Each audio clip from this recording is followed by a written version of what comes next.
गोकुळीच्या सुखांत पार नाही लेखा। बाळकृष्ण नंदा घरी आनंदल्या नरनारी।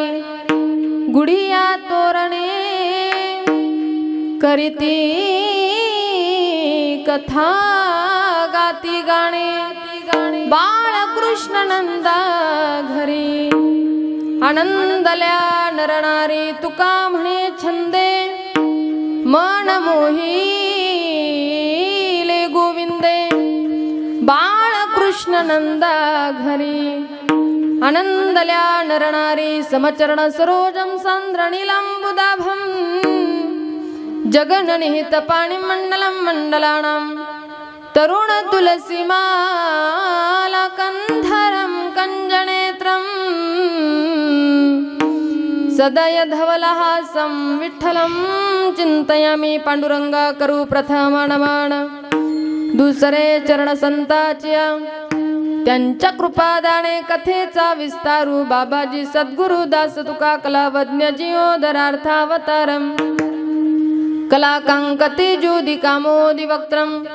खलानीशवादापणोदारहदक्षं समाधिस्तमूर्तिं भजे ज्ञानदेवम्। ओम नमो ज्ञानेश्वरा करुणाकरा दयाळा। तुमचा अनुग्रह लादलो पावन झालो चराचरी। जन्मांद्यस्य यतोऽन्वयादितरतश्चार्थेष्वभिज्ञस्वराट्। तेने ब्रह्महृदायादि कवये मुह्यन्ति यत्सूरय। तेजो वारी मृदां यथा विनिमयो यत्र त्रिसर्गो मृषा। धाम्ना स्वेन सदा निरस्तकुहकं सत्यं परं धीमहि। राधा मेरी माँ तू ही पिता मेरो घनश्याम। इन दोनों के चरणन में मेरा बारंबार प्रणाम। जय जय श्री राधा रमन जय जय नवल किशोर।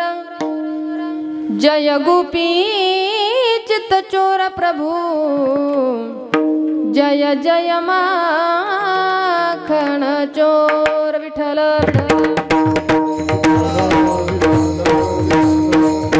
सर्वमंगल मंगल्ये शिवे सर्वार्थ साधिके। शरण्ये त्र्यंबके गौरी नारायणी नमोस्तुते। रायगडी मंदिर वसे माझा राया। चरणासी अर्पितो जन्म हि काया। जगदीश्वरासी जोडली ज्याची ख्याती। प्रथम वंदितो तुम्हा छत्रपती विठ्ठल।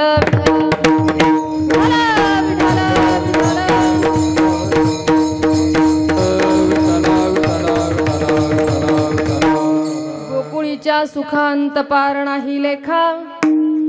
बाळकृष्ण नंदा घरी आनंदल्या नरनारी।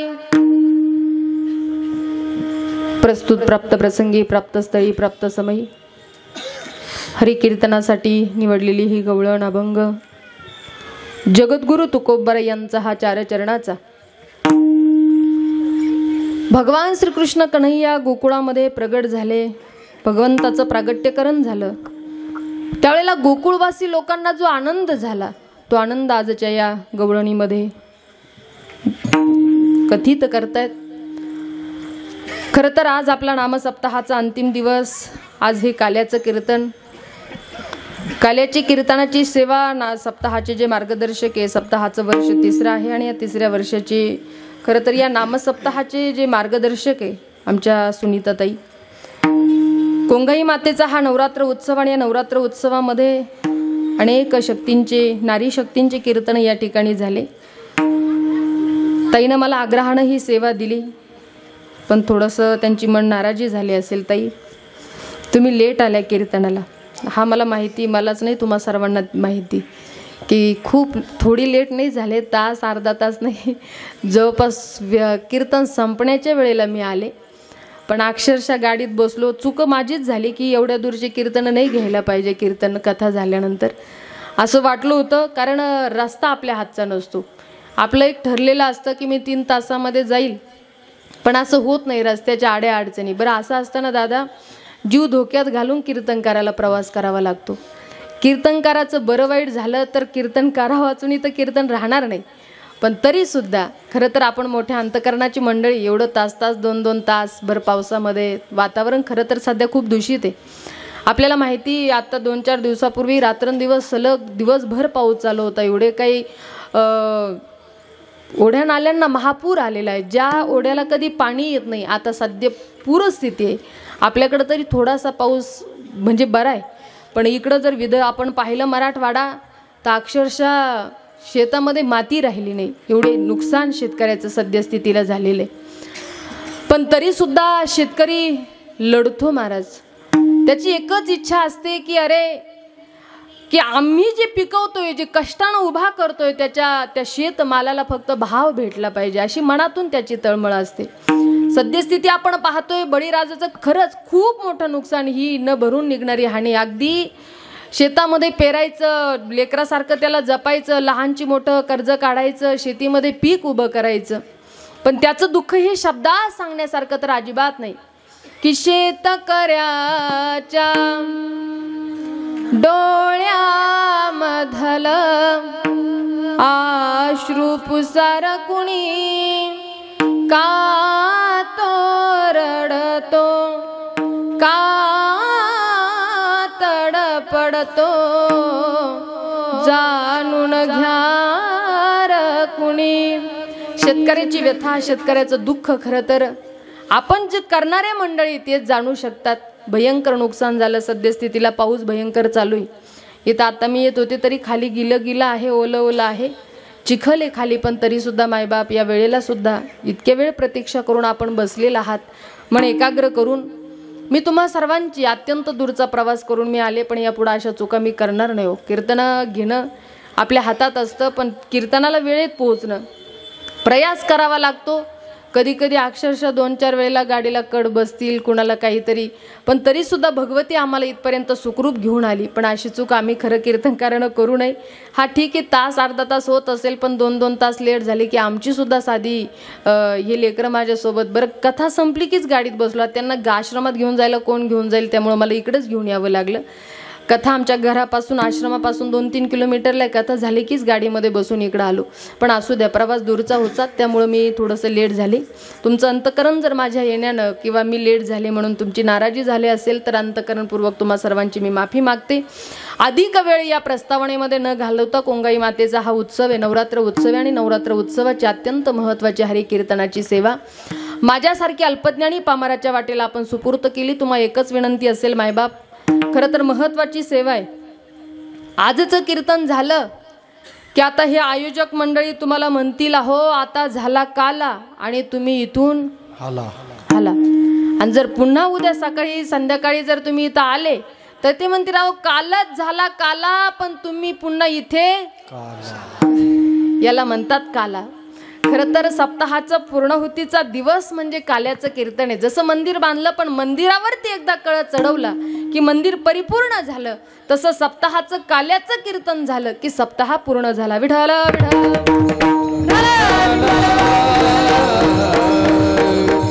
आई भगवतीच्या उत्सवामध्ये आपण दिनरजनी खरं तर आपण सेवा दिलेली. दररोजच्यानं या कीर्तनासाठी आपण इथं उपस्थित राहिलेला, पण तरी सुद्धा माऊली आज आपण बहुसंख्येनं उपस्थित आहात आणि आपणच कथा कीर्तनाला येतो. याला कारण आहे, सपने तो सभी सजाते हैं लेकिन टूट जाते हैं, सपने तो सभी सजाते हैं लेकिन टूट जाते हैं, कथा कीर्तन में वही आता है जिसको भगवान बुलाते हैं. म्हणजे तुम्ही आला नाहीत तर प्रत्यक्ष मा भगवतीनं, भगवंतानंच आपल्याला या धर्ममंडपात बोलवलं आणि म्हणून आपण सर्वच जण उपस्थित आहात. माझी एकच विनंती असेल तुम्हाला, तुम्ही म्हटलात ना ताई 15 मिनिटात, मी 15 मिनिटात संपवेल. तुम्ही म्हणले ताई अर्धा तास, फक्त सिरियसली काय माझ्या पुढं बसू नका. हे सिरियस सगळे हॉस्पिटलला असतात ना, बसला जरा ताईट पीठ बसा. आणि बोललेल्या प्रश्नाचे हो नाही काही तरी उत्तरं देत चला. जणू काही सगळ्याच महाराष्ट्राचा ओला सुका दुष्काळ तुमच्यावरती पडला असं काय माझ्या कीर्तनाला बसू नका आणि माझ्या विधीला आल्यासारखं तर अजिबातच माझ्याकडे पाहू नका. अगदी प्रसन्न बसा आणि प्रसन्न चित्तानं माझ्याकडं किमान तुमच्याकडं पाहून ना मला तासभर तरी असं आनंदानं कीर्तन करावं वाटेल एवढं प्रसन्न बस. विठ्ठल विठ्ठल.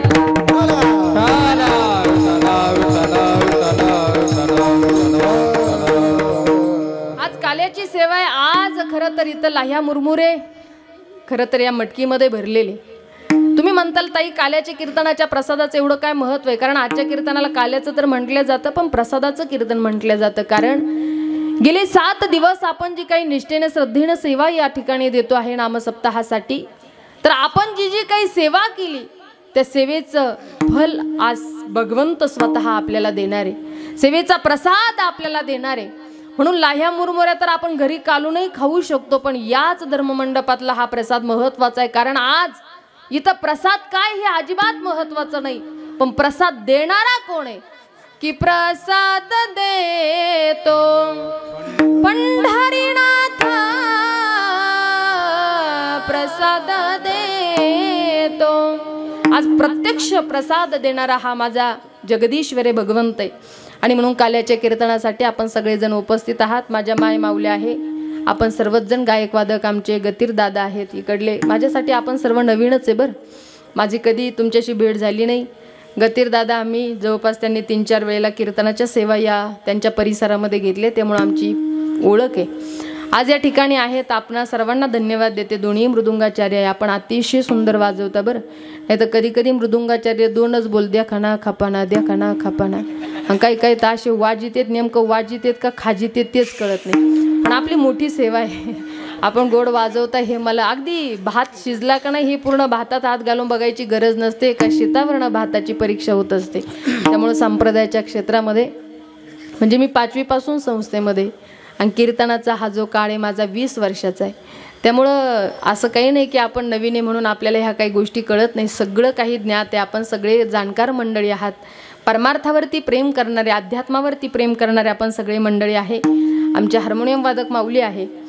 उत्तम साऊंड सिस्टीम आहे. माझा आवाज तुमच्यापर्यंत क्लिअर पोहोचवणारी साऊंड सिस्टीम आहे. 2 चॅनल माझ्यासमोर आहे. एक माझा कीर्तनकार आणि बाजूचा कोण आहे दादा भक्तिनाथ वा. हे दोनही चॅनल या ठिकाणी आहे. मी दोन्ही दादाश्रींना मनापासून धन्यवाद देईल. आणि या नामसप्ताहाचं हे उत्सवाचं जे वातावरण आहे हे आयोजनाची दृष्टीनं एखाद्यालाच असते. सप्ताहासाठी मंडप कसा असावा, साऊंड सिस्टीम कशी असावी, गायकवादक कसे असावे, कीर्तन ज्या वातावरणामध्ये होतंय त्या वातावरणाची अनुकूलता कशी असावी हे सर्व लोकांना कळत नाही. पण याचं दिव्यज्ञान या आयोजक मंडळींना आहे. एवढं गोड नियोजन आपण मंडळींनी केलं. एकदा जोरदार टाळ्या वाजून त्यांचं अभिनंदन करा. अशीच नामसप्ताहाची सेवा कोंगाई मातेची सेवा आपल्या वारकरी मंडळाकडून मैयाच्या मंडळाकडून घडत राहो. मैयाच्या भक्तांकडून घडत राहो ही मैयाच्या चरणी प्रार्थना करते.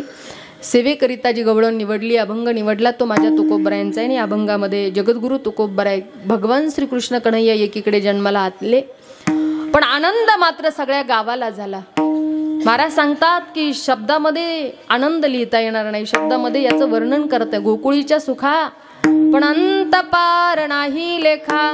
बरं का आनंद झाला तर बाळ कृष्ण नंदा घरी आनंदल्या नर नारी. संसारामध्ये असं होत नाही. आपल्याला वस्तुस्थिती जर पाहायचं ठरलं तर आपण एखादी वस्तू घेतली जेवढा आनंद आपल्याला होतो तेवढाच आनंद आपल्या शेजाऱ्याला होत नाही. म्हणजे संसारामध्ये आपण हेवा देवा करत राहतो. त्याच्याकडे जादा माझ्याकडे कमी कुणाकडे काहीतरी जास्त झालं की आपण त्याच्यावरती जळत राहणं. परंतु संत सांगतात की अरे ही जळकी खरं तर मानवाची गेली पाहिजे. लोक खरं सांगू का स्वतःच्या दुःखानं तर अजिबात दुःखी नाही पण दुसऱ्याच्या सुखानं लोक आज जास्त दुःखी. आज मला राहायला घर नाही याचं मला दुःख नसतं पण समोरचा काय एवढ्या मोठ्या बंगल्यात राहतो हे एक दुःखच आहे. आज मला फिरायला गाडी नाही याचं मला दुःख नाही पण समोरचा काय एवढ्या मोठ्या 4 व्हीलर गाडीमध्ये फिरतो हे एक दुःखच आहे. म्हणजे आज स्वतःच्या दुःखानं लोक दुःखी नाही समोरच्याच्या सुखानं जास्त दुःखी. आणि म्हणून ही जळकी गेली पाहिजे. आमच्या तिकडे एका व्यक्तीच्या पोटामध्ये कळ निघत होती. ते डॉक्टरकडे गेलं. म्हणलं डॉक्टर 8 दिवस झाले पोटातली कळच थांबेना. डॉक्टर म्हणले नेमकं किती? अहो म्हणले खरंच 8 दिवसापासून. पण काय कारणापासून सुरुवात झाली सांगता येईल का नेमकं? असं त्यानं सांगितलं हो म्हणे, जेव्हापासून माझ्या शेजाऱ्यानं गाडी घेतली ना म्हणे तेव्हापासून माझ्या पोटात कळच येऊ राहिली. डॉक्टर म्हणला जेव्हा त्याची गाडी पलटी होईल तेव्हाच तो पोटातली कळ राहील म्हणले. या जळकीला कुठं औषधच नाही म्हटले माझ्याकडं.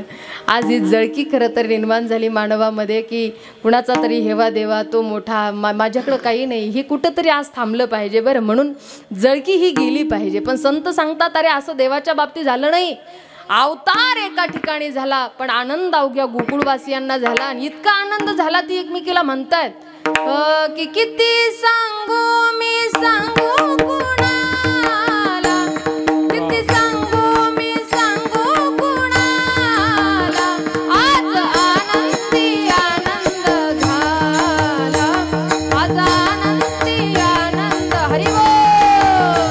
किती सांगू मी सांगू कुणाला, किती सांगू मी सांगू कुणाला, आज आनंदी आनंद झाला, आज आनंदी आनंद झाला, आनंदी आनंद झाला. बसलेले महिला मंडळ, पुरुष मंडळी, कान्हाजीच्या जन्म उत्सवाचा आनंद आपल्याला घ्यायचा आहे. असं एकही नसेल का त्याची टाळी वाजवणार नाही. प्रत्येकानं एक साथ टाळी वाजवा, प्रेमानं म्हणा. रास खेळू चला, रंग उधळू चला, रास खेळू चला, रंग उधळू चला, आला आला काना आला. किती सांगू मी, किती सांगू मी, किती सांगू मी सांगू कुणाला, आज आनंदी आनंद झाला, आज आनंदी आनंद. हरी बोल. आज आनंदी आनंद झाला, आज आनंदी आनंद झाला, आज आनंदी आनंद झाला. अष्टमीच्या रात्री ग यमुनेच्या काठी गोकुळ अवतरले, गोड हसू गालात नाचू गावतालात पैंजण तरतरले. अष्टमीच्या रात्री ग यमुनेच्या काठी गोकुळ अवतरले, गोड सुगानात नाचू गावतानात पैंजण तरतरले. कान दिसतो उठून गोपी आल्या नटून, कान दिसतो उठून गोपी आल्या नटून, रास रंगाच्या रंगात न्हाला. किती सांगू मी, टाळे, टाळे, किती हा. सांगू मी, किती सांगू मी सांगू कुणाला, आज आनंदी आनंद झाला, आज आनंदी आनंद झाला. हरी बोल. आज आनंदी आनंद झाला, आनंदी आनंद झाला, आनंदी आनंद झाला. खाली बसलेले, आजूबाजूला बसलेले सगळ्यांनी दोन्ही हात ताट वरती करायचे. सर्वांनी हात आद्यांतर ठेवू नका, नाही तर सांदेवात होत असतो. टाळी वाजवा एक साथ. किती सांगू मी, किती सांगू मी, किती सांगू मी सांगू कुणाला, आज आनंदी आनंद झाला, आज आनंदी आनंद. हरी बोल.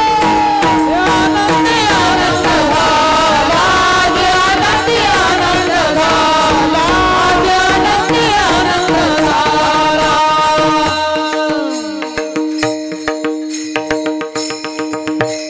गोपाल कृष्ण भगवान की जय. गोपाल कृष्ण भगवान की जय. गोंघाई माता की जय. भगवंत प्रकट झाले. आनंदाला पारावर राहिला नाही. मग आनंद उत्सवामध्ये यांनी केलं काय तर गुडिया तोरणे करीती कथा गाती गाणे. पण आपल्या प्रेमानं भगवंतानं सर्वांना आपलंसं केलं. तुका म्हणे छंदे मन मोहिले गोविंदे, बाळ कृष्णानंदा घरी आनंदल्या नरणारी. ह्या सगळ्या महिला इथल्याच एका गावातल्या.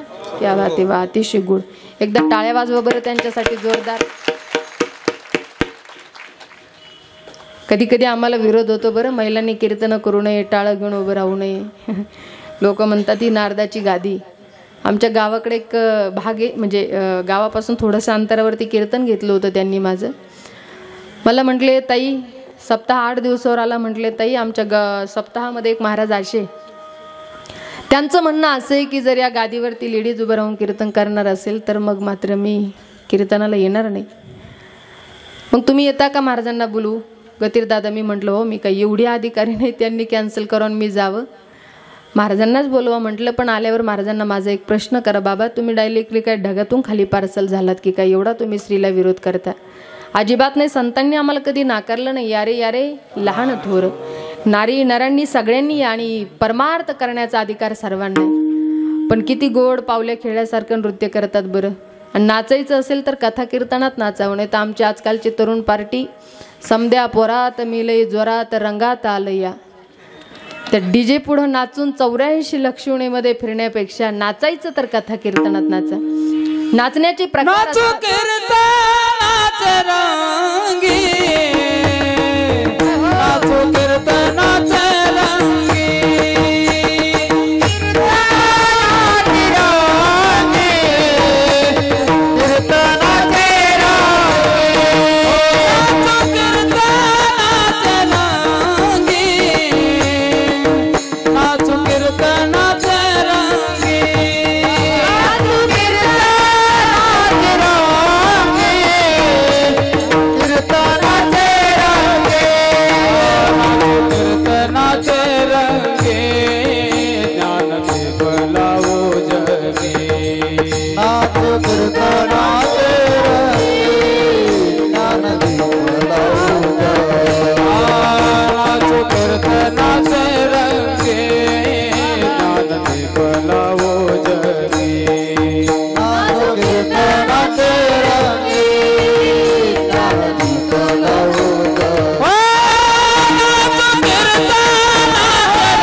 आमच्या गतीर दादासाठी क्या बात आहे, अतिशय गोड.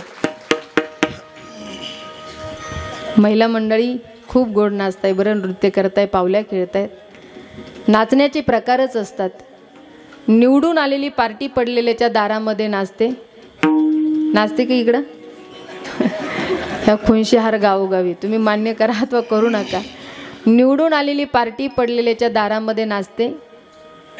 तरुण पोरं दारू पिऊन वरातीत नाचतात आणि कथा कीर्तनातही नाचल्या जातात. असं 3 प्रकारचं नाचणे. निवडून आलेली पार्टी ज्या वेळेला पडलेल्याच्या दारामध्ये नाचते, ती नाचणं तिरस्काराचं की प्रेमाचं? बोलत चला तुम्ही सगळेजण. तिरस्काराचं. तरुण पोरं दारू पिऊन वरातीमध्ये नृत्य करतात, ते नाचणं भक्तीचं की मस्तीचं? मस्तीचं. निवडून आलेली पार्टी ज्या वेळेला पडलेल्याच्या दारामध्ये नाचते, ते नाचणं तिरस्काराचं. तरुण पोरं दारू पिऊन वरातीमध्ये नृत्य करतात, ते नाचणं मस्तीचं. पण कथा कीर्तनातलं जे नाचणं आहे ते आहे भक्तीचं. म्हणून नाचू कीर्तनाचे रंगी, ज्ञान दीप लावू जगी. माझ्या मीराबाईंना हा परमार्थ केला. पायात घुंगर बांधावी, मेरो तो गिरीधर गोपाल दुसरं काही. माझ्या जीवनामध्ये मी दुसरं कुणाला वरलंच नाही, पण मनातून देवावरती प्रेम केलं. कि लगन जो तेरी लागी मैं दीवानी हो गई, दीवानी है दीवानी, दीवानी हो गई. मशहूर हो तेरे नाम से कहानी हो गई, मशहूर हो तेरे नाम से कहानी हो गई. लगन जो तेरी लागी मैं दीवानी हो गई. पायामध्ये घुंगर बांधावे आणि मीराबाईने श्याम सुंदरासमोर नाचूंगी नाचूंगी नाचूंगी नाचूंगी नाचूंगी, हरि गुण गावत नाचूंगी नाचूंगी, हरि गुण गावत नाचूंगी. म्हणून नृत्य सुद्धा एक भक्ती सांगितली. फक्त आपला हेतू शुद्ध असला पाहिजे. गोड सगळे काही मंडळी आहे. कान्हाजीचा जन्म उत्सव झाला, अवघा व्रजवासियांना आनंद झाला. पण खरं पाहायला गेलं तर पापीचे अभक्त दैत्य ते मातले धरणीसी झाले ओझे त्यांचे दिधलासे त्रास ऋषी मुनी सर्वांना त्रास होऊ लागला. सगळेजण माझ्या भगवान कृष्ण कन्हैयाला शरण गेले. देवा आता खरं तर तुम्ही अवताराला आलं पाहिजे, पण भगवंतांना सांगितलं नक्कीच माझं वचन आहे. यदा यदा हि धर्मस्य ग्लानिर्भवति भारत अभ्युत्थानव धर्मस्य तदात्मानं सृजाम्यहं परित्राणाय साधूनां विनाशाय च दुष्कृतां धर्म संस्थापनार्थाय संभवामि युगे युगे. तुम्हा सर्वांचं रक्षण करण्याकरिता मी येईल. परंतु इकडं देवकी वसुदेवजी उपवर झाले. आपल्या सर्वांना कथा भाग माहिती. मला अगदी वेळेमध्ये थांबायचे. लग्न दोघांचं निश्चित झालं, पण कंस दुसऱ्याचा अंश, त्याचं नाव कंस. पवनरेखा त्याची आई, आणि एक वेळेला द्रुमिल नावाचा राक्षस आला. नवऱ्याचा वेश, तिच्या नवऱ्याचा वेश धारण केला, म्हणजे कंसाच्या बापाचा, आणि पवनरेखा बरोबर संग केलं. अगदी थोड्याच वेळा सांगितलं की अगं मी तुझा पती नाही, पण रूप धारण करून आलेलो आहे. आणि मग तिला राग आला. ती शाप देणार, तर त्यानं सांगितलं हे बघ मला शाप देऊ नकोस, पण माझ्यापासनं तुला दिव्य बालकाची निर्मिती होईल. आणि म्हणून तो कंस जन्माला आला. दुसऱ्याचा अंश, त्याचं नाव कंस. तो जन्माला आला, दुष्ट दुराचारीपणा करू लागला. परंतु इकडं त्याची असणारी देवक राजाची कन्या देवकी उपवर झाली, आणि तिचा विवाह वसुदेवांबरोबर निश्चित झाला. त्या ठिकाणी वसुदेवजी बरोबर निश्चित झाल्यानंतर आता लग्नामध्ये त्या ठिकाणी देवतांनी विचार केला, अरे हा जो कंस आहे लग्नामध्ये एवढा प्रसन्न आहे, लोकांना असं दाखवतोय की माझ्या बहिणीच्या लग्नामध्ये मी एवढा प्रसन्न आहे, म्हणजे अत्यंत धार्मिक आहे, मी चांगला सद्गुणी मुलगा आहे. पण खरं तर याची वस्तुस्थितीच कळावी. तेवढ्यात वरात ज्या वेळेला निघाली, विदाईचा प्रसंग ज्या वेळेला होऊ लागला, त्यावेळेला आकाशवाणी झाली, हे दुष्टमूर्ख कंसा, ज्या बहिणीच्या लग्नामध्ये तू एवढा प्रसन्न आनंदी आहेस, हिचाच 8वा पुत्र तुझा वध करील, वध करील, वध करील. हे शब्द ऐकल्याबरोबर रथामध्ये बसलेली देवकी त्या ठिकाणी केसाला पकडलं, खाली ओढलं, आणि वसुदेवजी समोर आले. अरे का मारता? आकाशवाणीनं काय सांगितलं ऐकलं नाही? अहो हिच्या जर पुत्रापासून मृत्यू आहे तर मी हार झालेला पुत्र तुम्हाला आणून देईल. दोघांचा विवाह झाला. ज्यावेळेला कारागृहामध्ये घेऊन गेले, हातामध्ये हातकड्या, पायामध्ये बेड्या, दिवसामागे दिवस निघून गेले. त्या ठिकाणी पहिला पुत्र झाला. वसुदेवजी घेऊन निघाले. कंसानं पाहिलं, अरे अरे हिच्या जर 8व्या पुत्रापासून माझा मृत्यू तर याला मी का मारू, घेऊन जा. ते घेऊन गेले, पण नाराज आले. नाराज म्हणले काय झालं? अहो म्हणले त्यांच्या 8व्या पुत्रापासून मग 8वाच मारायचं, हे लेकरं कशाला मारायचे? मग नारदाने एक कमळाचं फूल दाखवलं, म्हणे मोजा बरं याच्या पाकळ्या किती. मग त्यानं मोजायला चालू केले, 1 2 3 4 5 6. मला सांगा ना म्हणे 8वा कोणता आहे, 8वी कोणती? अहो असं होऊ शकतं बरं. 8वा म्हणजे हा पहिला सुद्धा 8वा होऊ शकतो. तुम्ही रेंजमध्ये बसा बरं, आणि रेंजमध्ये बसलं तर कळ. आता कधी कधी लोक रेंजमध्ये नसले का काही मेळ लागत, आणि कधी कधी टावर खालीच रेंज येत नाही, त्याला आमचा नाविलाज आहे. पण रेंजमध्ये बसलं पाहिजे. आमच्या गावातल्या आजीबाईला म्हणलं, आजीबाई आपल्या गावातले सखाराम तात्या कोमात गेली. ती म्हणे बाई आरती ताई ते मोठे लोक आहे ते कुठं जाते, म्हणजे रेंजमध्ये नसलं का असा घोटाळा होतो बरं. त्यामुळे रेंजमध्ये बसा तुम्ही. ते असं कमळाचं फूल दाखवलं आणि ते 8 पाकळ्या मोजल्या म्हणे 8वा. अहो मग तो 8वा पहिला सुद्धा होऊ शकतो. अरे तुम्ही म्हणता ते नारदजी खरंय. आणि मग पहिला मारला, दुसरा मारला, 6 मारले. 7वा योग मायेद्वारे रोहिणीच्या उदरामध्ये नेऊन घातला, आणि अष्टम मूर्ती रूपानं भगवान परमात्मा आईच्या गर्भामध्ये प्रगट झाले. देवी देवतांना ज्या वेळेला कळालं त्यावेळेला देवी देवता स्तुत्यं व्रतं सत्यपरं त्रिसत्यं सत्यस्य योनी निहितं च सत्य सत्यस्य सत्यामृत सत्यनेत्रं सत्यात्मकं त्वं शरणं प्रपन्ना. प्रभू आम्ही तुम्हाला शरण आलो. आमच्या सर्वांच्या रक्षणार्थ तुम्ही आईच्या उदरी त्या ठिकाणी प्रगट झालेला आहात. आणि मग भगवंतांना आई रडायची बरं की अरे 6 मारले, 7वा त्या ठिकाणी पोहोच केलेला आहे, पण आता हा सुद्धा मारला जाणार आहे. आईला सांगण्यासाठी भगवंताने एक दिवस चतुर्भुज रूप धारण केलं. तमद्भुतं बालकमं भूते क्षणं चतुर्भुजं शंखगदायुधं. आई तू रडू नको, व्याकुळ होऊ नको. अगं जरी त्या ठिकाणी कंस मला मारणार असेल पण मी स्वतःचं रक्षण करण्यासाठी समर्थ आहे. आणि ज्यावेळेला आईला आशीर्वचन दिलं त्यावेळेला आईनं सांगितलं, बाळा मला तुझं हे रूप नाही, मला बालरूप हवंय. त्यावेळेला भगवान श्रीकृष्ण कन्हैया अगदी छोटेसे बालक बनले. आणि बरोबर 9 महिने 9 दिवसांनी बुधवार दिवस रोहिणी नक्षत्र आणि बरोबर रात्रीच्या 12 वाजता कंसाच्या कारागृहामध्ये खल्ल प्रकाश पडला आणि भगवान श्रीकृष्ण कन्हैयाचा जन्म झाला. गोपाल कृष्ण भगवान की, गोपाल कृष्ण भगवान की, गोपाल कृष्ण भगवान की. बाळ जन्माला आल्याबरोबर वडिलांना सांगितलं, बाबा नंदाच्या घराला मजनेई गोकुळाला. वडिलांनी हातातल्या हातकड्या खुल्ल्या, पायातल्या बेड्या खुल्ल्या, टोपलीमध्ये कान्हाजीला घेतलं.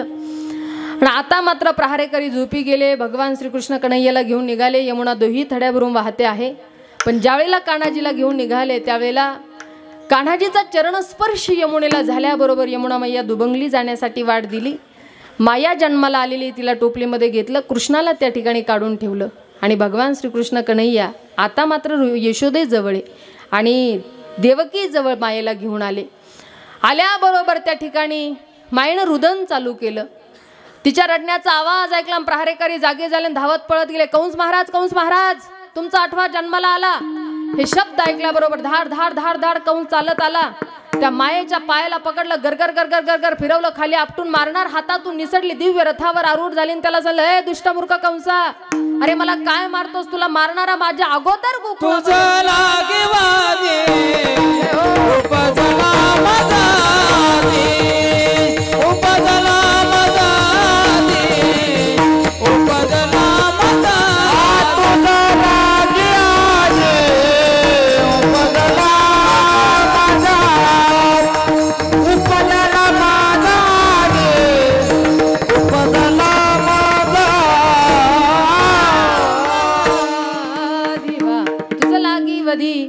उपजला मजाधी.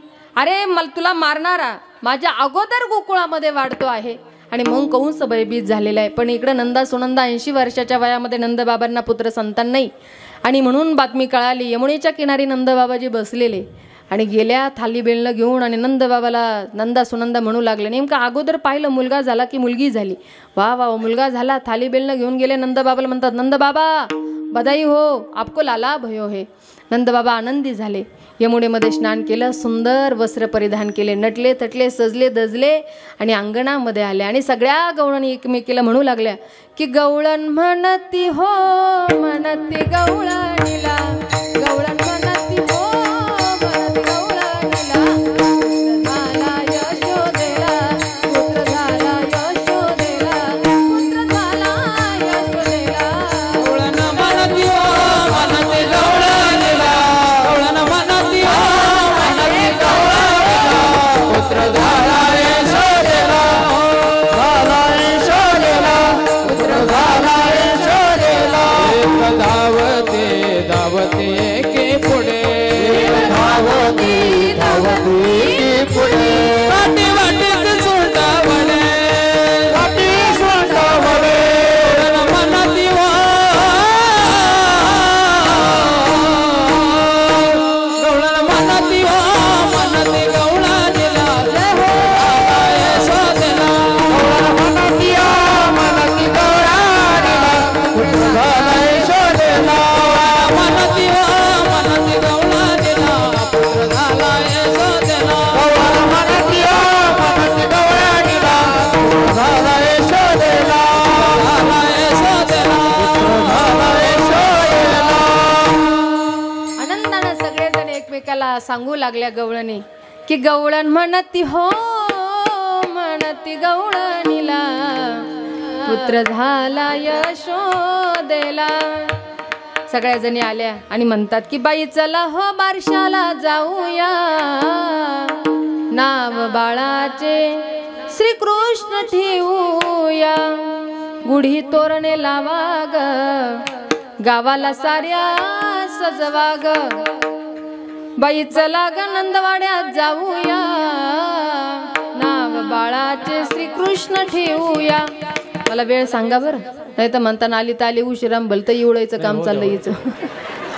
हो द्या हो द्या हा हो द्या सांगा ना सांगा ना 10 मिनिटं करू का 15 मिनिटं करू? 1 तास होऊ द्या. नाही एवढा वेळ घेणार नाही. मला समजतं तुम्ही जरी सगळे इच्छुक असले पण हे मंडळी जरा बसू बसू वैतागले असतील. अगदी थोड्या वेळात आपल्याला थांबायचं आहे बरं. तुम्ही सर्वांगाचे कान करून ऐका. अगदी थोड्या वेळामध्ये तुमच्यापर्यंत मी हा अभंगाचा गवळणीचा भाव पोहोचवणार आहे. अतिशय आनंद गोकुळवासियांना झाला आणि याच गोकुळवासियांचा आनंद आज महाराज अभंगामध्ये प्रस्तुत करतात. गोकुळीच्या सुखा अंत पार नाही लेखा. माझे गोपालकृष्णांच्या जीवनामध्ये बालपणापासून संकट आहे. परमार्थ करणाऱ्याच्या जीवनामध्ये संकट आले की आम्ही खचून जातो. काय देवा देव करता खेळ लागला. आणि जो कधी भक्ती करत नाही परमार्थ करत नाही ना तुम्ही पहा त्याच्या जीवनामध्ये सुखामागं सुख येईल सुखामागं सुख येईल सुखामागं सुख. आणि जो करतो ना त्याच्या जीवनामध्ये दुःखामागं दुःख दुःखामागं दुःख. जो करतो ना तो न करणारा करणाऱ्याला म्हणत असतो का रे देव करता खेळ लागला. मी पाय कधी भजन नाही कीर्तन नाही टाळ नाही पखवाज नाही पेटी नाही आपला काही संबंधच नाही देवाचा आपला ना. आपण किती सुखी पण तू एवढा रात्रंदिवस परमार्थ करतो. बायको तरी मरण पोरग तरी मरण बोरचं पाणी तरी जाईन काय उपयोग काय परमार्थ करून. त्यावेळेला करणारा खचतो बरं. तो हे तू म्हणतो ते खरं आहे राव. म्हणजे मी एवढं चांगलं करतो तरी माझ्या जीवनात दुःखामागं दुःख आहे आणि तू वाईट करतो तरी तुझ्या जीवनामध्ये सुखामागं सुख. तुम्ही लक्ष द्या बरं. आज जे आपण चांगलं वागतो वाईट वागतो आज जर आपलं चांगलं करून जर वाईट होत असेल तर समजायचं याचं परिणाम याच्या अगोदर कुणाचं तरी आपण वाईट केलंय त्याचा परिणाम सध्या मी भोगतोय. पण आज जे चांगलं करतोय याचा परिणाम मला पुढे भोगायला भेटणार आहे. पण आज एखादा वाईट करून जर सुखी असेल त्यानं समजवायचं याच्या अगोदर मी कुणाचं तरी चांगलं केलंय त्याचा परिणाम मी सध्या भोगतोय. पण आज जे वाईट करतोय ना एक ना एक दिवस मला भोगावं लागणं. कर्म देवादिकांच्या बापाला चुकलं नाही हो. तुमच्या आमच्या सारख्यांची काय कथा आहे. कर्मे रावण क्षयो पावला कर्मे दशरथ वियोगे मेला कर्मे श्रीराम वनवासा गेला. कर्म चुकलं नाही कुणाला. आणि म्हणून कधी कधी जीवनामध्ये संकट आल्यावर खचून जात असताना आणि मला असं वाटतं परीक्षा त्यांची असते की जे शाळेत जातात. घरी राहणाऱ्याची कधी परीक्षा नसते. म्हणून जे भगवत भक्तीच्या मार्गावर भगवंत परीक्षा घेत असतो. खरं हे जे येणारं भाविक हे कच्चं आहे की पक्कं आहे म्हणून हे संकट भगवान देत असतो बरं. त्यामुळे खचायचं नाही. देवाच्या चरित्राकडे पाहून कधीतरी शिकायचं. अरे एवढे संकट अगदी बालवयामध्ये यावे. पुतना आली लगेच जन्म झाला की 7-8 दिवसांनी मारण्यासाठी आणि बालक मारत मारत आली. कारण कंसाला तिनं सांगितलं कंसानं सभाच घेतली होती माझा 8वा वैरी जन्माला आला कोण मारणार. पुतना म्हटली मी आहे ना समर्थ. कशी जाणार. स्तनामध्ये विष भरलं पुतनेनं आणि पुतना आली. बालक मारत मारत आली आणि नंदवाड्यामध्ये आली आणि यशोदेला म्हणते अय यशोदे कुठे कृष्ण. म्हणे कोण ग बाई तू. म्हणे तू मला ओळखलं नाही. अगं मी तुला कधी पाहिलंच नाही. म्हणे मी तुझी बहीण आहे.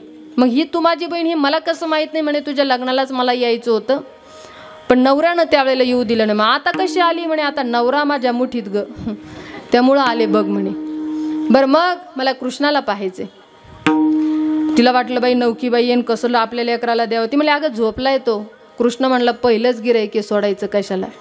त्यानं जोरानं रडायला चालू. देखून काना दूध मागे दूध मागे देखून काना दूध मागे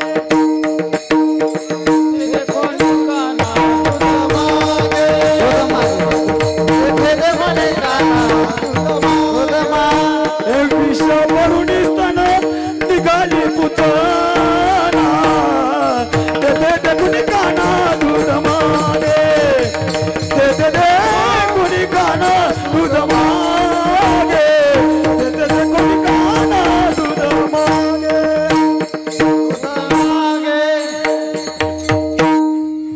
असा नियम धरून बॉम्ब टाकावं असा अचानक नका टाकून आम्हाला धक्का बसला नाही.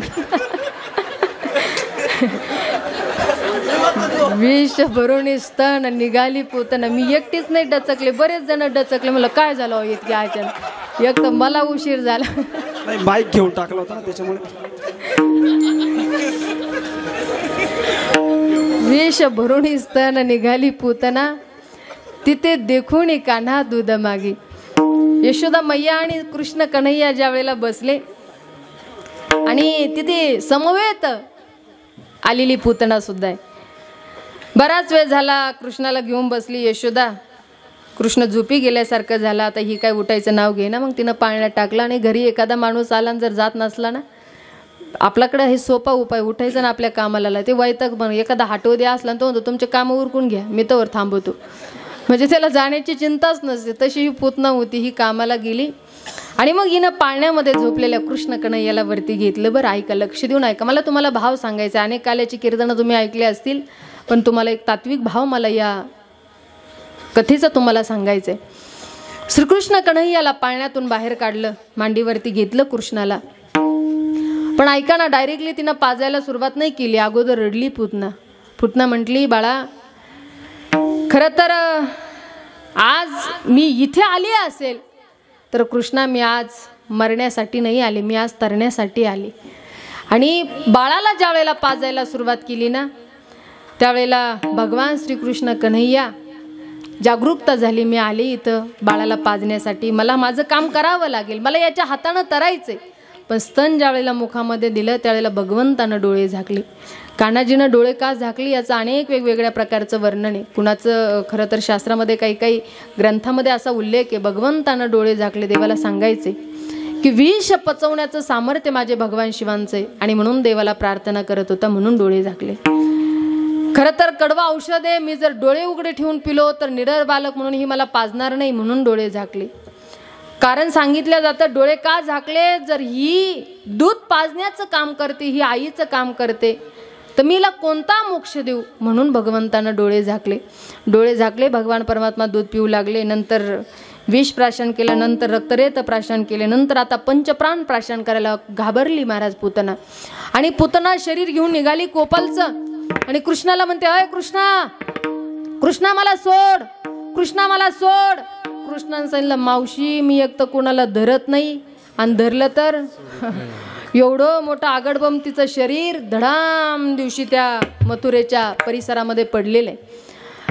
नंद बाबांना त्या ठिकाणी कर देऊन वसुदे कंसाला कर देऊन आले आणि ते आवाज ऐकला शरीराचा आणि धाड धाड शरीर पेटतंय आणि तिच्या शरीरातून सुगंध येत होता. हे नंदबाबानं पाहिलं आणि कृष्ण पाहतात तर त्या ठिकाणी वरती बसलेलं आहे, पण सगळ्यांनी प्रयत्नानं खाली काढलं, शरीराला आग लावून दिली, त्याचा सुगंध नंदबाबापर्यंत पोहोचला. पण माझ्या लेकराला कुणाचं काही दृष्ट होऊ नये, काही लेकराला बरं वाईट होऊ नये, यासाठी मैयानं कृष्णाला घ्यावं आणि नुसतं घेऊ नये तर असे काही संकट त्याच्यावरती आले की पहिलं गोमूत्रानं आणि गाईच्या शेणानं स्नान घालावं. परंतु कृष्ण त्या ठिकाणी प्रयास केला, रडायचं थांबेना. यशोदेनं त्या ठिकाणी शांत करण्याचा प्रयास केला, पण त्याच्यानंतर कान्हाजी स्नान घातल्यानंतर शांत झाले. पण त्याच्यानंतर पुन्हा माझे भोले बाबा कृष्ण कन्हैयाला भेटण्यासाठी आले आणि आल्याबरोबर यशोदेला म्हणते, अय यशोदे, कुठे तुझा कृष्ण? ते जोगी रूप पाहिलं म्हणे. बाबा काय द्यायचं तुम्हाला म्हणे, द्यायचं बेईची भाषा नाही, मी तुझ्या कृष्णाला पाहायला नाही. आत्ताच पुतना नाटक करून आली, माझ्या बाळाला घेऊन गेली. एवढं मोठं तिचं आगडबम शरीर, 21 किलोमीटर अंतराचं तिचं शरीर, कसं तरी शिडी लावून माझ्या बाळाला आम्ही काढलं. मी तुम्हाला माझ्या बाळाला देणार नाही म्हणे. बाई मी त्यालाच घेतल्याशिवाय पाहिल्याशिवाय जाणार नाही. कदंब वृक्षाच्या झाडाखाली बसले आम प्रार्थना करतायत की प्रभू आप मिलो, प्रभू आप मिलो, प्रभू आप मिलो, प्रभू आप मिलो. भगवंताची प्रार्थना करतात, पण देव म्हणले मी लहान आहे, मला जायचंय भगवान शंकरांना भेटायला, पण आई मला भोले बाबाला भेटायला जाऊ देणार नाही. मग बालकाचं काम काय? भगवंतानं रडायला चालू केलं, रडणं थांबे ना. यशोदा प्रयास करते की या कृष्णाला, या कान्हाला दृष्ट कशी झाली, तापलई आली हरिला, तापलई आली, तापलई आली हरिला, तापलई आली, तापलई आली हरिला, तापलई आली, तापलई आली हरिला, तापलई आली. लिंबू नारळ उतरून टाकते, बाळाची माझ्या दृष्ट काढते. या कृष्णाला, या कान्हाला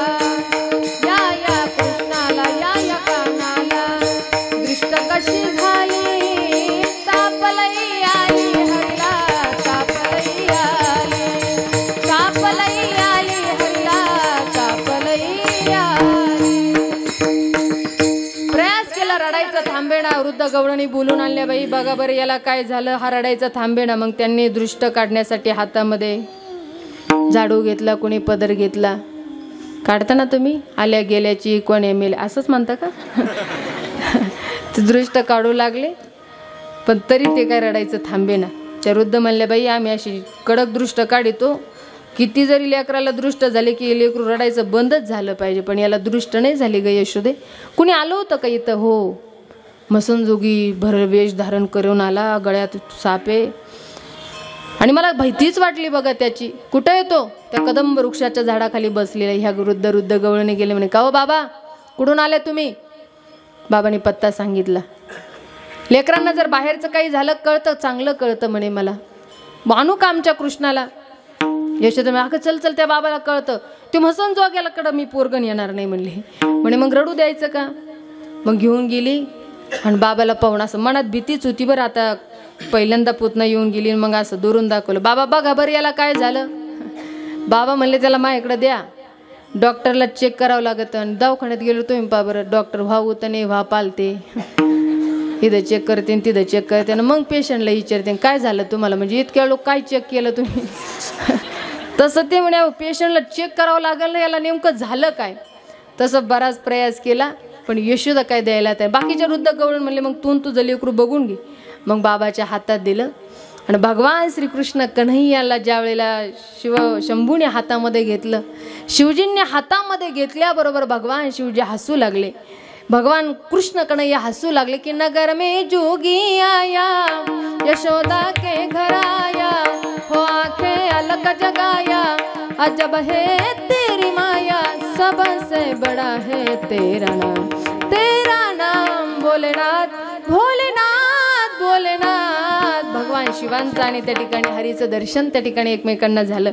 भगवान परमात्मावरती संकटामागे संकट. भगवान आता 5 वर्षाचे झाले. भगवंत रांगू लागले. रांगत रंगणी चोरीत लोणी, रांगत रांगत एका गवळणीच्या घरी गेले. सुरुवातीपासूनच हे लिहिला बरं. रांगत गवळणीच्या घरी गेले. बाई काय काढलं ही दारामध्ये? म्हणे बाबा रांगोळी काढली, लई सुंदर काढली, बघ ना म्हणे कसे कलर भरले, कशी डिझाईन तयार केली. आणि ती रांगोळी ठेवायला घरात गेली, तोपर्यंत कान्हाजीनं त्या रांगोळीवरती अष्टदळ काढले अंगणी, वरी मुते चक्र पाणी. आणि येऊन पाहते तर बाई रांगोळी नाही, रांगोळी तर नदीला जाऊन मिळाली. गोपालजींच्या ह्या खोड्या बालपणापासून सुरुवात झाल्या. आता मात्र भगवंत 10-11 वर्षाचे झाले, अष्टम वर्षाच्या पुढे गेले. त्यावेळेला भगवान परमात्मा त्या ठिकाणी गोपाळांना म्हणतात, गोपाळांनो तुमच्या तब्येती एवढ्या सुरकुटल्या रे, काही खाता का नाही? म्हणे देवा घरी खूप आहे, पण आमच्या डेअरीला नाही देते, डेअरीला घालतात म्हणे. मग हे करा, आता उद्यापासून माझ्याबरोबर चला एक मंडळ स्थापन केलं, चोर विद्या प्रशिक्षण मंडळ, आणि त्यांना शिक्षण दिलं कसं चोरी करायची, काय करायचं, पकडल्यावर काय करायचं. म्हणे मग देवाला सांगितलं, देवानं सांगितलं बघा उद्या आपल्याला चोरी करायला जायचं. म्हणे देवा सामान कोयते कुराडी अय म्हणले, आपल्याला काय मर्डर नाही करायचं. मग काय, सराटे आणा, वस्त्र गाळी माती आणा, सगळे काही सामान सांगितलं. आणि गोपाळ म्हणले देवा हे सराटे कशाला रे? म्हणल्या रे एखाद्या गवळणीच्या घरी गेलो आणि चोरी करता करता जर ती गवळण जागी झाली आणि ती जर आपल्या पाठीमागं निघाली लागली, तर आपण तिच्या अंगणात हे सराटे टाकून द्यायचे, पायाला टोचतील तोपर्यंत आपण पळून जायचं. एक जण गोपाळ हुशार होता, म्हणला करे देवा ती जर चप्पल घालून आली तर? भगवान म्हणले ती जर चप्पल घालून आली तर ही जी वस्त्र गाळी माती त्यांच्या डोळ्यात फेकायची आणि पळून जायचं. तो तिसरा म्हणला देवा ती जर चष्मा घालून आली तर? देव मला चष्मा चपला घालूस तोपर्यंत तुम्ही काय झोपा काढताल का? आपण पळवून जायचं. युक्ती मागं युक्ती त्या ठिकाणी ठरल्या गेल्या. चोरी करायला गेले, हार ठिकाणी जावं, काही ना काही दही दूध तूप लोण्याची चोरी करावी. पण शास्त्र असं सांगतं चोरीच्या माध्यमातून भगवंतानं गोपिकांचं चित्त चोरलं. खरं तर ही फक्त लीला आहे, पण चला आपण ती चोरी भगवंतानं केली. पहिली आली धावत, याने गबाय काय केली करणी, पतीची दाढी माझी विणी, दुहीसी गाठ देऊनी गाठ, बाई कोणासी सुटे ना यशोदे बाळ तुझा ताणा.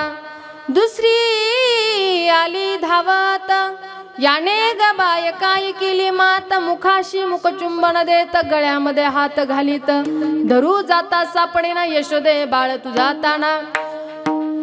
तिसरी सांगू लागली, अगं बाई हे घरला आलं, दुपारच्या 12ला सारे वासरं सोडून दिले.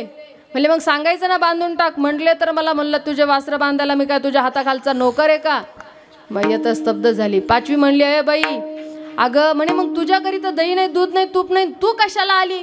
ती म्हणे अगं हे माझ्या घरला आलं आणि माझी पोरगी कॉटच्या कडेला झोपेल होती आणि तिचे भले लांब केस होते. म्हणला यानं त्या कॉटला तिची विणी बांधली आणि जोऱ्यानं तिच्या कानात म्हणला भूत भूत. म्हणलं कीच पळून गेलं. माझी पोरगी आई भूत आई भूत. मग मी पाहिलं होतं बाई ते नंदाचं पोते भूत भीत नाही. अशा गवळणी येऊन सांगू लागल्या महाराज.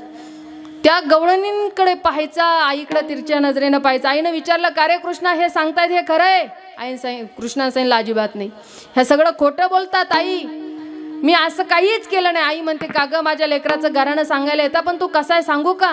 की बाळ सगुणा गुणाचे तान हे ग बाळ दिसते गोजिरवाणे. आईनं स्वतःचा 7-12 ठेवून दिला आणि त्यांचा 7-12 ओपन केला. तुम्ही 12 घरच्या 12 गे, तुम्ही मोठ्या ढाल गाजा गे. यशोदेला ज्यावेळेला हे शब्द ऐकले त्या गवळणींनी, तिने हिला सांगायला आलो, हिनं आपलंच उचकायला चालू केलं. म्हणे आता घरानं सांगण्यात कृष्णाला म्हणलं हे कृष्णा तू फक्त उद्या येऊनच दाखव म्हणले, मग तुझ्या आईला तुला दाखवते. तो बाकीच्या गोपाळांना म्हणलं हे हिच्या घरचा पत्ता लिहून घ्या रे, हिनं बोलवलं आपल्याला. आणि सगळ्याच गोपाळांना सांगितलं चला. ती बिचारी रात्रभर दही दूध तूप लोणी अशी मटकी ठेवले आणि अशी दारातच काठी घेऊन बसलेली. पण हा कृष्ण आहे तिथं गेला. सगळ्या गोपाळ म्हणले झाका डोळे, सगळ्यांनी डोळे झाकले सगळे आतमध्ये आणि सगळ्यांनी दही दूध तूप लोणी खाल्लं. झाका डोळे, सगळे बाहेर. हिने त्याला असं वाटलं हिला न जाणो भूताची शंका येऊ नये म्हणून येता येता म्हणतो आत्याबाई येतो बरं का मी. बाई म्हणे रात्र झाली डोळे पुढीत बसले. कुठं होता रे तू? तू म्हणे आत्या मी आतही आणि मी बाहेरही. तिला भलता राग आला, अशी काठी गेली दन दन दन दन त्याच्या पाठी बरं भली जाडी जुडी, तिला पळता येईना त्याच्या मागे. 1 तासभर पळली. कृष्णाला वाटलं हिचा आती पारा चढला तर आपला अवघड होईल. स्वतः थांबून घेतलं. तिनं गपकन हाताला पकडलं ना आता तुला सोडायची नाही. आईकडे गेले. ताई म्हणती महापोरगा असं नाही महापोरगा तसं नाही, आता तुझ्या आईच्याच हातात देणार. ते म्हणला आत्या काय हरकत नाही, तुम्ही एवढ्या जाड जुड मा एवढा हात एवढा कचकटून नका ना पकडू, थोडा ढिल्ला सोडा ना, जमणारच नाही म्हणे, आता तुला तुझ्याच आईच्या ताब्यात देते. मग असं चौकातून निघाल्यावर तिचा नवरा त्या चौकात उभा होता. म्हणला मामा अहो हिला सांगा ना म्हणे एवढा हात मा कचकटून पकडला, लई त्रास उरायला बघा. तिला एकच सांगा फक्त हा हात सोड ना हा हात धर, मी बाकी काहीच म्हणत नाही म्हण तुम्हाला, मला माहिती तिनं मला पकडलं आणि ती घेऊनच जाणार आहे. ते काय रे लेकराच्या तुम्ही तर अजिबात मध्ये बोलायचं नाही म्हणे आमच्या. मग ते आपलं मध्यस्थी करायला आलं. ते काय म्हणे हा हात सोडा आणि हा हात धरायला लावा. आता या बिचाऱ्याला वाटलं दया, त्यानं आपला हात सोडला पण कृष्णाने स्वतःचा काढून घेतला, नवऱ्याचाच हातीच्या हातात दिला आणि दिल्यानंतर अशी जोऱ्या तन तन दन दन पायता आदळीतच निघाली. यशोदेला घरानं सांगायला गेले तर म्हणती महापोरगा असं नाही महापोरग तसं नाही ना, आता तिच्याच हातात देणार. ते म्हणे अगं मी आहे. ती म्हणे हा मला माहिती ना काळ्या तूच आहे म्हणून. आणि पोहोचले महाराज यशोदा मैयाच्या. तोपर्यंत कान्हाजी घरला जाऊन पळत गेले आणि म्हणले आई अगं आता मी गावात गेलतो, एका बाईनं तर तिच्या नवऱ्याचाच हात धरला, नुसती फरफडीतच वडीत घेऊन येऊ राहिली बघ. ते म्हणतो अगं मी आहे. ही म्हणते हा काळ्या मला माहिती ना तूच आहे, अशी नुसती वडीतच घेऊन येऊ राहिली.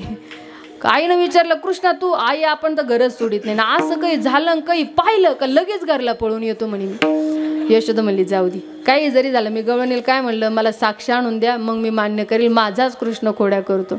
आणि ती आली जरा अशी जोमात भलती रागवली होती, तापलीच ना महाराज. तिला वाटलं आता प्रत्यक्ष सबूत माझ्या हाताला आहे ना, असं जोऱ्यात आवाज जरा मनातूनच यशोदे म्हणले थांब आले. चुलीवरचं दूध बाजूला केलं आणि कृष्ण म्हणे कृष्ण थांबर मी आले. नाही आई मला घे म्हणे. म्हणे चल धर हाताला बिताला नाही करोड घे म्हणे. आता करोड घेतलं आणि समोर आली. त्या गवळणीनं पाहिलं बाई ज्याचं घरानं घेऊन आली तिथं तिच्या कडेवर. मग माझ्या हाताला कोणी पाहिलं तर स्वतःचा नवरा. आणि मग ते अगं आरतीताईचं काल्याचं कीर्तन येते का काल्याचे कीर्तन. एवढी लाजून चक्काचूर झाली. सांगायचं तात्पर्य भगवंताच्या ह्या लिलाय. आईनं त्या ठिकाणी गणपती बाप्पांना त्या ठिकाणी खोड्या करू नये म्हणून गणपती बाप्पाला नवस केला. कृष्णानं खोड्या करू नये म्हणून गणपतीला नवस केला. हे कृष्णा गणपती बाप्पा माझा कृष्णानं खोड्या करू नये, नाही केल्या तर मी 1 हराभर मोदक तुला वाहील. 1 मास देवे खोडी नाही केली, प्रचिती ती आली यशोदेसी. भगवान श्रीकृष्ण कन्हैयाला गणपती बाप्पा भेटले म्हणे 1 महिना तर चान्स दे, होऊ दे मा कुठं तरी पूजापाठ. 1 महिना खोडी केली नाही आणि हाराभर मोदक केले आणि गणपती बाप्पा पुढे नेले. नेल्यानंतर गणपती बाप्पानं त्या ठिकाणी पाहिले, वावा आज मला एवढा मोठा प्रसाद, पण कृष्णाला कुठं सहन होतंय. आई म्हणली थांब रे मी काडीची पेटी घेऊन येते, तोपर्यंत यानं मोदक गणपती बाप्पाला म्हणलं ऐ सांग बरं नवस कोणाचा केला. म्हणे मा म्हणजे तुझा. आणि हे मोदक कोणाला. म्हणे मला. म्हणजे मी खोड्या बंद करायच्या नैवेद्य तुला. असं कसं रे. म्हणे मी खाऊ काही यातले. ते म्हणे नाही नाही मी आईला सांगून देईन तुझ्या. तो म्हणला जर साक्षीदारच खल्लास केला तर सांगलच कोण. त्यानं गणपतीच खाऊन घेतला. आणि आई आली आणि म्हणली अरे कृष्णा आरती पेटवली चालू केल्यावर पाहिलं तर समोर गणपतीच नाही आणि हा कोपऱ्यात असा दूर दूर दूर दूर करून बसलेला आहे. आई म्हणली कृष्णा अरे गणपती. अगं आई भल्या मोठ्या डिरीचा आला म्हणे एवढ्या एवढ्या उंदरावर बसून आणि यानं अख्खे मोदक खाल्ले आणि इथून पळून गेला बघ. आईला राग आला. कृष्णा तुझं तोंड प्रलंबित कर बरं. तोंड प्रलंबित केलं तर 14 भुवनांचं दर्शन यशोदा मैयाला झालं. झाड पहाड पाणी जमीन हे सगळं काही दिसलं. घाबरून गेली आणि पुन्हा मायेचा पदर टाकला. अरे अरे कृष्णा तुझ्या तोंडात कुठं हसतं का. मायेचा पदर कान्हाजीनं टाकू एवढा लिहिला. आता आई म्हणली घरात त्रास बाहेर त्रास, आता तुला एक करावं लागेल. शाळेत जायचंय तुला पण कोणत्या की अरे तुम्ही गाया घेऊन सारे गोपाळ राणा. अरे तुम्ही गाया घेऊन सारे गोपाळ राणात या या या या तुम्ही गाया घेऊन सारे गोपाळ राणात या. तुम्ही गाया घेऊन सारे गोपाळ राणात या. सारे गोपाळ राणात या. सारे गोपाळ राणात या. तुम्ही गाया घेऊन सारे गोपाळ राणात या. तुम्ही गाया घेऊन सारे गोपाळ राणात या.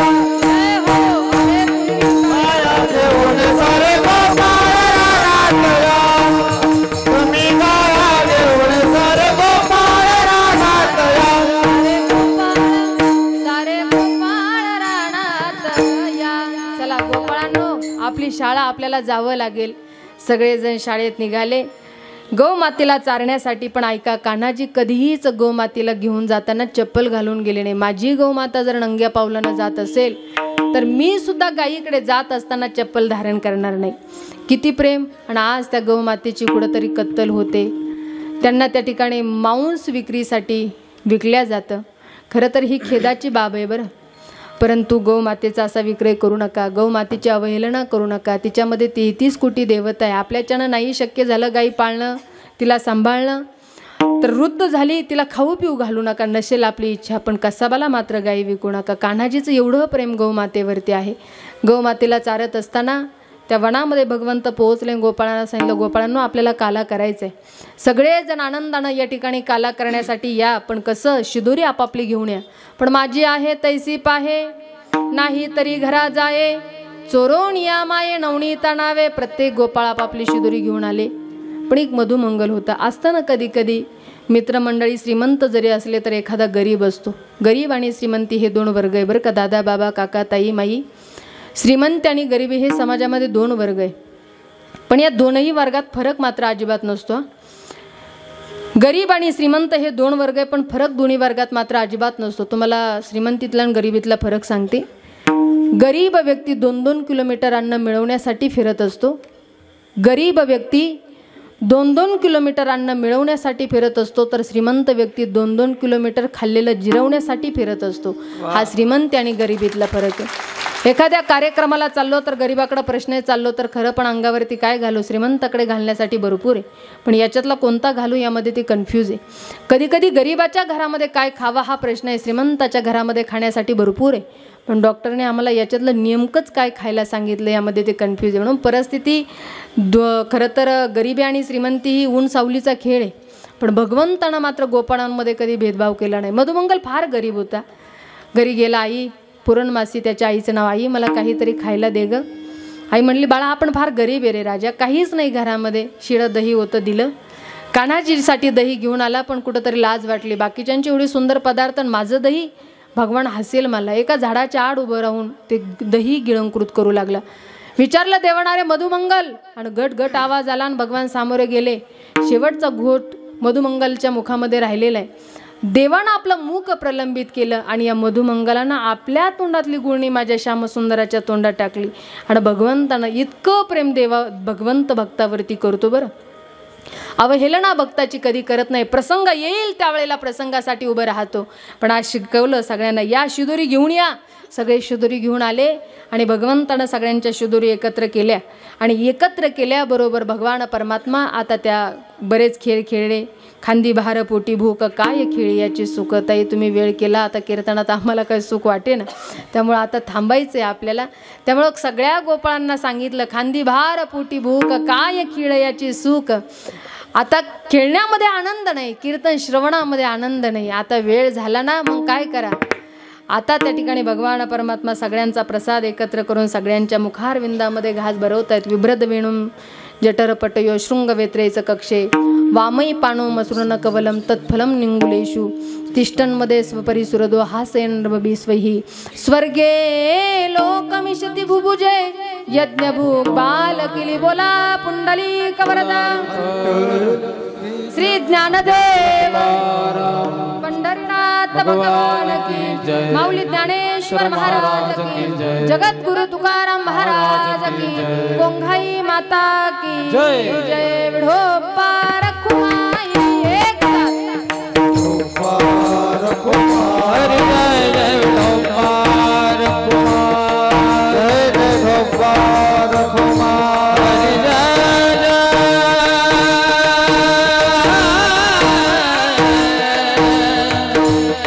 जय जय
गोकुळीच्या सुकांत पारण आहे लेखा, बाळकृष्ण नंदा घरी आनंदल्या नरनारी. काल्याच्या हरी कीर्तनासाठी अत्यंत सुंदर गवळण या अभंग या ठिकाणी आपण निवडली. कोंगाई मातेनं ज्याप्रमाणे बुद्धी दिली, भगवंतानं ज्याप्रमाणे बुद्धी दिली त्याप्रमाणे अभंगावरती बोलण्याचा मी प्रयत्न केला. थोडा वेळ फक्त शांतता ठेवा, अगदी 2 मिनिटं. आज या हरी कीर्तनासाठी आपण सर्व गायक वादक मंडळी या ठिकाणी उपस्थित आहे. अतिशय तोलामोलाची साथ आपणा सर्वांनी दिली, मनापासून सर्वांना धन्यवाद. कथा कीर्तन म्हणलं की साथीदारांची गरज आहे. हा कीर्तनकार कसाही असू द्या, पण हे साथीदार जर परफेक्ट असतील, संपूर्ण कथा कीर्तन ओढून येण्याची ताकद यांच्यामध्ये. पण तुका म्हणे येते पाहिजे जातीचे वेड्या गबाळा. इथं जातीवंत वारकऱ्याची गरज आहे. नाही तर आमच्या नशिबी डिस्प्ले गेलेले, सिम कार्ड नसलेले, वायरा तुटलेले, फिजा उडालेले. आपण एक म्हणून त्यांनी मागं तिसरंच म्हणू. एकदा मी काल्याच्या कीर्तनात प्रमाण दिलं, रंगणी रांगत गुलगुला बोलत. माझ्या पाठी मागं जरा बाबाजी होते, ते म्हणे रंगणी रांगत गंगूला बोलत. म्हणलं बरं बोलू द्या कोणाला, पण म्हणा काहीतरी. आता शिव भोळा चक्रवर्ती त्याचे पाय माझे चित्ती, किती सुटसुटी ते. तरी एक जण म्हणे शिव भोळा चक्रवर्ती त्याची माय माझी चुलती. म्हणजे लोकांनी शब्दसुद्धा आपापल्या पद्धतीने असे परफेक्ट बसवले. पण खरंच कीर्तना साथीदारांची गरज आहे. अगदी गोड गायक वादक मंडळी या ठिकाणी उपस्थित आहे. आपण सर्वांनी अतिशय सुंदर साथ दिली. सर्वांना धन्यवाद. हार्मोनियम वादक माऊली, तुम्ही पण सुंदर वाजवता बरं. माझे हार्मोनियम तयार आहे ना, त्यामुळे मला वाजवणारा तितक्याच तयारीचा महत्त्वाचा आहे. नाही तर कधी मी कोमल म्हणावून तुम्ही शुद्धचं बटन दाबून धरावं म्हणजे माझं उकदन तुमचं जातं. नॉलेज पाहिजे. मी एकदा अशाच एका वादकाला म्हणलं द्या बरं काळी दोन, त्यांनी 2 बटणं काढले आणि माझ्याकडे आणून दिले. अहो म्हणलं खायचे का मला आता ते. पण नॉलेज असणं फार महत्त्वाचं आहे. पण खरंच आपण सगळे सोजवण मंडळी आहात. खूप मोलाची साथ आज या ठिकाणी होती. पुनश्च मला येण्यासाठी उशीर झाला, वेळेत मी पोहोचू शकले नाही. खूप दूरचा प्रवास. श्रीरामपूरपासूनही माझं गाव 15 किलोमीटर पुढे, आणि एवढ्या वेळेत कथा संपवली. पण खरं सांगू का, मला ही दिंडोरी ही माहिती नव्हतं. तारखा घेताना असं कधी कधी होतं ना, फक्त नगर जिल्हा, अहिल्यानगर जिल्हा, मग ते जिल्ह्यात नेमकं गाव अलीकडे की पलीकडे हे निदर्शनास येत नाही. आज माझ्याकडून ती चूकच होऊन गेली असं म्हणावं लागेल. कारण काय होतं ना, तुम्ही इथं आम्ही येणारे प्रवासात आम्हाला जीव धोक्यात घालून यायचं. असंख्य जनसमुदाय आपली वाट, आणि मी अक्षरशः दादा एवढा धावपळ सायास प्रयास करतच नाही. संन्यासी जीवनात करायचं तरी काय, मागणं पुढं फुपाटा उडं उगस डोक्याला ताण घ्यायचा, इतक्या दूर धावपळ कर. पण ही ताईंच्या आज्ञा होती, ताई काल्याचं कीर्तन तुम्ही कराल का. मी सहज हो म्हटलं, पण मला वाटलं नव्हतं एवढा दूरचा प्रवास माझा असेल. त्या लासलगावजवळ दिंडोरी दाखवली. मला असं वाटलं काय ते आम्हाला येवल्याच्या पुढं, आणि मला वाटलं तीच दिंडोरी म्हणून मी एक हो म्हणून गेले. पण ते नंतर पाहिलं मी, आपलं बापरे 3-4 तास. मला तर नंतर वाटलं, पण म्हणलं आता विश्वासानं ते वाट बघणार आहे आणि आपण दगा देणं. मी देतच नाही कधी, माझ्या म्हणजे कधीच कृतीला शोभलं नाही. पण आज जरा प्रवास दूरचा होता, त्यामुळं मी वेळेत पोहोचू शकले नाही. पुनश्च सर्वांची थोडा वेळ माझ्याकडून झाला त्याबद्दल माफी मागते. अतिशय उत्तम साऊंड सिस्टीम आहे बरं का दादा तुझी. तुझ्याच हातात आहे आमचा कुठं घालवायचा आणि कुठं वाढवायचा. पण ऑपरेटिंगची सेवा तू सुद्धा अत्यंत सुंदर पोहोच केली. तुला सुद्धा मनापासून धन्यवाद. या ठिकाणी 2 चॅनल आहेत, माझा कीर्तनकार आणि एक भक्तिनाद. दोघांची एडिटिंग चित्रीकरण अत्यंत सुंदर आहे. आणि कधी कधी असे चॅनल असतात ना की त्यांना एक नॉलेज असतं, नाही तर काही कुठला व्हिडिओ काढला कधी टाकून चालू अथवा न चालू.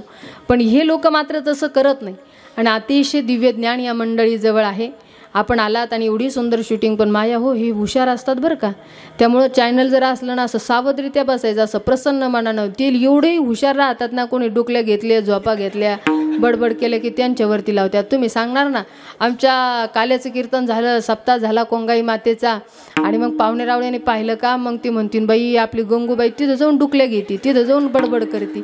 असं होऊ नये म्हणून चॅनल असले ना सावधरित्या कीर्तन ऐकले पाहिजे बरं का. पण खरंच अतिशय सुंदर गोड आयोजन आहे. सुनीता ताई, खरं ताईंनी मला वेळोवेळी फोन केला. ताई सुरुवातीला थोड्याशा मला म्हणे ताई असं असतं का कुठं. आहो म्हणलं ताई प्रवास करते, मला तुमच्या भावना समजू शकतात. मला एकटीला तोंड द्यायचे, पण तुम्हाला इथं 2-4 हजार लोकांना तोंड द्यायचे. तुमचं जितकं खरं आहे तितकं माझंही खरं आहे. येऊ का नको येऊ, आता नाविलाजच असतो ना. आम्ही तरी काय करणार. मला कधी कधी एवढं टेन्शन येतं. मी असं म्हणत असते दादा खरंच आता इथून पुढं अशी सिस्टीम निघायला पाहिजे. एक गिअर थोडासा वाढव भेटला पाहिजे, गाडीला अशी उडून जायची सिस्टीम झाली पाहिजे डायरेक्ट कीर्तनाचे. अरे काय करावं, कधी कधी एवढा प्रवासाचा वैताग. आणि खोटं सांगत नाही, महाराष्ट्र फिरून झालं. अक्षरशः महाराष्ट्राच्या कानाकोपऱ्यात आम्ही पोहोचलो. ज्या तालुक्यात जिल्ह्यात गेलो नाही असे जिल्हे राहिले नाही, एवढं फिरलो आत्तापर्यंत कथा कीर्तनाच्या माध्यमातून. पण चला आता ही समाजसेवा आहे. गावाकडे वारकरी शिक्षण संस्था आहे. संन्यासी जीवन आता परमार्थासाठी व्यतीत करायचे, म्हणून खरं तर हे लेकरं घडावे, भविष्यामध्ये ही तरुण पिढी घडावी. कारण आज पाहू गेलो तर सरकारचं काम 2%, सरकारचं काम 2%, पण माझ्या वारकरी संप्रदायाचं काम 98%. तुम्ही म्हणताल कसं. अरे अपराध झाल्यानंतर सजा देणारं सरकार आहे म्हणून काम 2%. अपराध झाल्यानंतर सजा देणारं सरकार आहे म्हणून काम 2%. पण अपराधच होऊ नये यासाठी काळजी घेणारा हा वारकरी संप्रदाय म्हणून काम 98%. म्हणून ही मोलाची सेवा भगवंतानं आमच्याकडे दिली, प्रामाणिकपणानं पार करायची. एवढंच खरं तर हा आमचा मानस आहे. पण आनंद वाटला बरं का. सगळे मंडळी आहेत, जेवढे वयस्कर मंडळी आहेत, तेवढे माझे बालगोपाळ आहेत, तरुण बांधव सुद्धा या ठिकाणी उपस्थित, आणि खरं यांची आज परमार्थाला गरज आहे. आणि म्हणून आज आपण पाहू गेलो वस्तुतः विदारक परिस्थिती, पोरं पिऊन व्यसनाच्या आहारी गेले, गोवा मावा खातात, पण आज आनंद आहे की कथा कीर्तनात हे लेकरं बसलेले.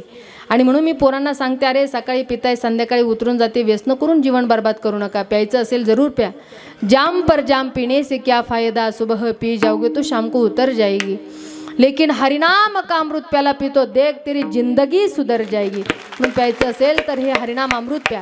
आणि म्हणून हरिनामाचा जो काही अट्टहास आहे आपण सर्व मंडळीने एकत्र येऊन केलेला आहे. आणि अतिशय कोंगाई मातेचा भक्ती उत्सव आपण या ठिकाणी केला.